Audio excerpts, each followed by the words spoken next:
Sarah Snow here. Although all of my given names were bestowed upon me at birth, I am also known as Snow Forest to others. Since I was born during a snowstorm, my name is Snow. I was given the English name Sarah by my mother. In the event that you encounter me on one of my other channels, you may be confident that it is just another facet of my identity. I had a near-death experience when I was 29 years old, and I'm here now to tell about it, and maybe even what it was like on the other side. Right now, I'm 37 years old. That was caused by a plant called water hemlock. Water hemlock, in case you didn't know, is one of the most poisonous plants in North America. To my knowledge, I am the only survivor who has come across this plant, and no one I've met or spoken to has either. The herb caused a numbing of my peripheral nervous system, and I eventually perished from asphyxiation. Because it showed me the reality of life and death, it turned out to be a blessing in disguise. My own experience has led me to believe that the greater our struggle for survival, the greater our exposure to the pain of dying. From my experience with mortality, I've discovered that when we fully embrace life with all its uncertainties, sorrow, suffering, and difficulties, our physical bodies actually experience less pain, resistance, and suffering. We have a new sense of pain, which allows us to escape many of life's lessons and hardships. Some may find it naive and idealistic to declare that we no longer experience physical agony, but it's not that we don't feel pain. Death, accidents, illness, and pain are actually lessons from God that teach us valuable lessons about love and life. Everything is trying to wake us up from our slumber because of its deeper meaning. To get to the point, I didn't want to spend today's episode explaining my dying in great detail. Rather, I wanted to talk about how facing death has changed the way I look at life. We are here on earth to accept everything to the fullest so that we can fully embrace love and life. That is the lesson that God, love, the Creator, or the Source has imparted to me via my encounters with death. My life is full with opportunity to be grateful, no matter how good or awful, happy or sad it is. Being grateful gives me a measure of freedom. My life was going swimmingly before to my near-death experience, which brings us to the meat of the story. On my previous role, I specialized on insurance. Everything a person might want in terms of material possessions was mine: a house, a spouse, and more. Despite the advice to make my own way in the world, I was hollow and depressed on the inside. Actually, I wasn't too happy about it. Despite having a fulfilling job, a home, and a partner, I continued to feel that something was lacking in my life after that. It felt so depressing that I didn't know what to do. Also, I started having health problems as a result of it. When I say that living a life without a defined purpose is triggering my spiritual immune system, it's like getting sucked into a matrix where I was told I had to say this, do this, and have this job. My day-to-day connections were fraught with worry since I couldn't access any aspect of my authentic self. I didn't know my own identity, how I got here, or why we were even in this place. I set out to educate myself on alternative and holistic medicine in an attempt to meet that demand. I started learning about herbal treatments on my expeditions into the woods. Traditional herbal cures in my home region of northern British Columbia, Canada, do not include any hallucinogenic compounds. Moving to a little town where I lived in a trailer without running water was the final straw for me. I decided to immerse myself in the study of plants, engage in talks with them, and develop connections with them. I started seeing what happened when I used nettles and other common plants in my massage. I started looking into Angelica root since I became interested in women's health. While doing research on Angelica root, I found this plant in the marshes and picked it by hand. Unbeknownst to them, the plant has a poisonous twin named water hemlock that, to the uninitiated, appears very similar.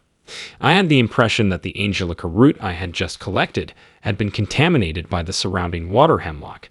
The combination of Angelica and hemlock sent me into a coma that lasted 4 days in the ITU.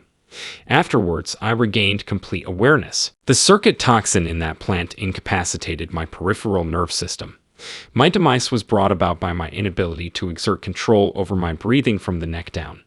However, as I was struggling to catch my breath, a simple technique came to mind. It was like shavasana in yoga. All you had to do was lie down and concentrate on the feeling of breath entering your body. Along the way, I reached a point where I said, "You know what? It is as simple as returning to the practice, returning to the breath, and reducing the breath rate. Doing so helped me get over my aversion to visiting the location I had avoided before because, to me, it symbolized death. Consequently, I allowed myself to be completely present and centered on my breathing. As soon as I felt the breath enter my body, I felt as though I had departed from my bodily form. Afterwards, a shift occurred. When I left my physical body, I was hovering above it all. In case you forgot, I was in a hospital, peering at a mirror. Several times, the nurses pricked my veins. One nurse was unable to find my veins because they are so little. I could tell my parents about the nurse who had been interrogating me the moment I woke up. While we may not be consciously unconscious, our lack of attention certainly qualifies us as such. Therefore, perhaps she should reconsider her method of treating unconscious people. I could then visualize her entrance and her behavior within the room. There, as I broke free of my physical form, I was there everywhere at once, independent of the solidity of my physical body. Departing from the physical form was a very serene and radical event.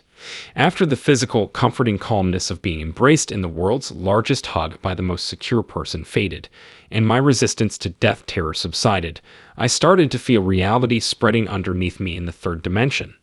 Everything that happened was viewed by me from that spot of deep tranquility. Leaving my bodily form brought me a profound sense of tranquility, both within and outside of myself. At that moment and in the present, everything was just as it was. That is only one aspect of God's nature. He is intricate and multifaceted, after all. Following that, I was transported to a world shrouded in total blackness. From that point onwards, I continued climbing. It was the blackest, deepest chasm imaginable. The world was devoid of any form of life or existence.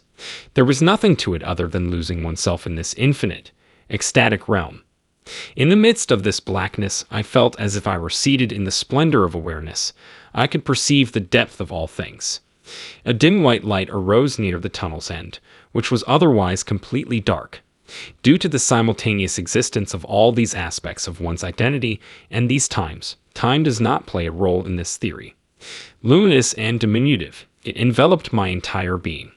There I was, paralyzed by the euphoric brilliance of that room, even though I was no longer a physical entity. Imagine me as consciousness or essence, and it seemed as if I were trembling or rapturous to the extent of complete expansion, yet there was complete tranquility there. To be honest, I don't know how to put it into words. It was alive with life and completely tranquil, but there was nowhere to go or do. There was only that area. From that, it seemed as though I seen each of those features in an instant. All the people who have ever loved me, all the people who will love me today, and all the people who will love me in the future were represented by their faces. Time seemed to stand still while all of this happened. Within that chamber, an overwhelming wave of love swept over me, drawing me back into my corporeal form. So I skipped crossing the bridge in my near-death experience. I felt like my body had soaked up all the love that was left on earth as I arrived at the location where the bridge starts. It was at that moment when God redirected my path. I woke up in the middle of my physical form, and when I did, I saw all of my loved ones and everyone else there. An intriguing thing happened. My eyes and pores felt as though they were gushing with love. Even while I was physically present in my body, I did not experience the density that some claim to feel the moment they returned to it. My choice was to not participate. This resonating light was still pressing down on my density, and I could feel it. I lay on top of my physical form, yet I was more than just my body. We are more than just our physical selves. Somehow, I was handed a piece of paper, and, even though I can't read, write, or put two words together, I managed to write "I love." My final action was to display the printed word "I love" to everyone. There is no room for additional text. Like my thoughts were completely blank, I kept writing "I love" when I felt like God wanted to express something. "I love you" is just one part of it. It also includes "I love me." I love the thing. I love this external reality, and I love some concrete object. My "I," this mental construct, shrank when I realized that I am love, God. As a core part of my identity, that is who I am. That is the profound nature of love and the affection I have for you. God has revealed several important truths to us through this interaction. The birth of my daughter a year ago is only one of innumerable extraordinary experiences that I can vividly remember, even after all these years. Despite this, I am filled with an indescribable thankfulness for the fact that God or love itself is always by our side.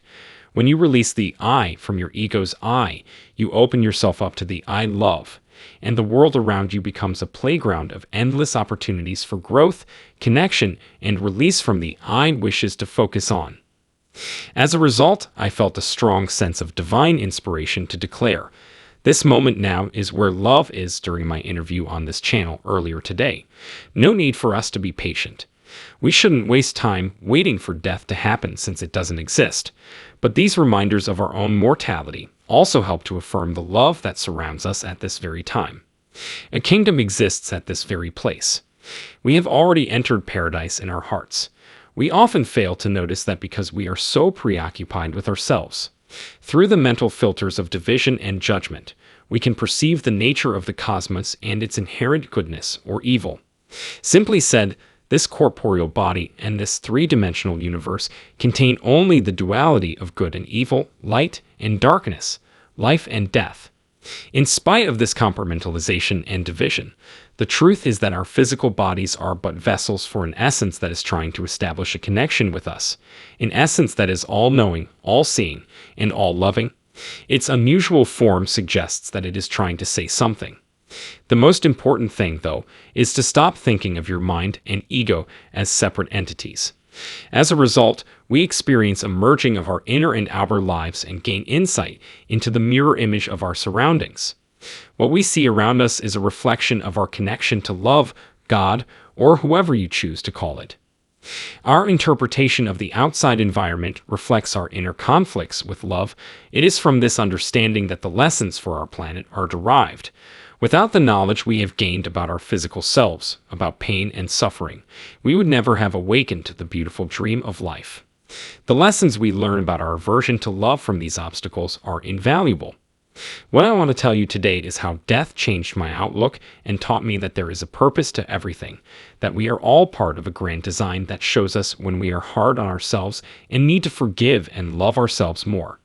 Seeing obstacles as opportunities is the secret to making the most of every moment. The human tendency to be weak and forgetful increases the likelihood that we may stare blankly at the ceiling, a constant reminder of how fleeting our lives are. These things serve as reminders that death is merely a portal through which we are granted the opportunity to experience life to the fullest.